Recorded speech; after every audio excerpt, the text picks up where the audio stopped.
Hi friends, ఈరోజు కందిపప్పు పులుసు అండి మాది. చేసే విధానం ఏంటంటే, ఫస్ట్ కందిపప్పుని కొంచెం కడిగి నీళ్ళలో నానేసుకోవాలి. కొద్దిసేపు పక్కన పెట్టుకొని, ఒక ఉల్లిగడ్డ కోసుకొని పక్కన పెట్టుకొని, తాలింపేసి తాలింపులో జీలకర్ర కరివేపాకు వేసి, ఉల్లిగడ్డ కూడా వేసి, మన ముక్కలు కోసిన ఉల్లిగడ్డ ముక్కలు కూడా కోసి ఇందులో వేసి ఫ్రై అయినాక, కొంచెం సేపు ఫ్రై చేసినాక మనం నానబెట్టుకున్న కందిపప్పును కూడా అందులో వేసి కొద్దిసేపు ఉడకనిచ్చినాక,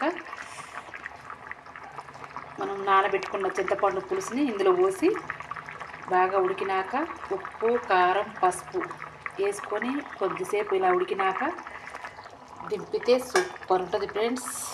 ఇది కందిపప్పు పులుసు, చింతపండు కందిపప్పు పులుసు అనమాట. సూపర్ ఉంది, పుల్ల పుల్లగా. కందిపప్పు కాబట్టి మంచిగా ఉంది, పుల్ల పుల్లగా బాగుంటుంది.